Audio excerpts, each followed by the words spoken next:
All right. Well, the Supreme Court has reserved its verdict on a reference sent by the President under Article 143. The reference relates to setting time limits for signing bills by the President and governors.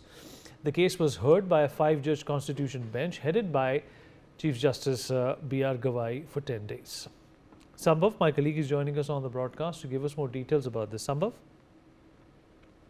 Absolutely. After 10 days of a hearing in the presidential reference matter, the Supreme Court today, that is Thursday, has reserved its judgment on this particular case. Here, the Supreme Court Constitution Bench, 5-judge Constitution Bench, has concluded this particular hearing, and this is regarding the clarification sought by the President of India, a reference by the President Draupadi Murmu. From the kind of ambiguity surrounding the time frame within which governors must act on bills, which is also a very important matter. This particular matter holds significance in federal and constitutional polity. And here, the Supreme Court, when it comes to expectation about when could the Supreme Court come up with a verdict in this, so it's likely that the Supreme Court could come up with a verdict on this particular matter before November, because CJI,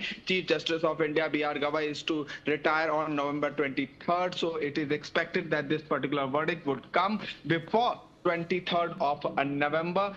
And 5-judge bench, including Chief Justice of India, B.R. Gavai, Justice Surikant, Justice Vikram Nath, Justice P.S. Narasimha, and Justice A.S. Chandulkar. 5-judge bench heard the matter for 10 days.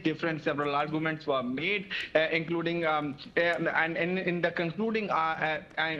conclusion, in a way, the Chief Justice of India has said very clearly that yes, we believe in the separation of power, but on the other hand, we believe in a way in judicial activism is okay, but we do not believe in judicial terrorism, is said again, repeated by Chief Justice of India in this matter.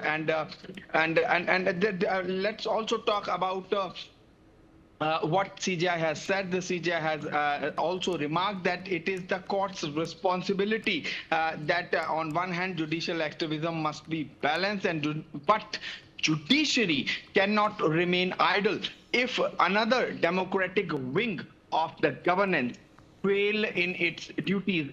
This is very important observation made by Chief Justice of India before reserving this particular judgment. Now it is to be seen when the top court of the country will come up with a judgment on the presidential reference matter. All right. Appreciate you joining us, Sambhav.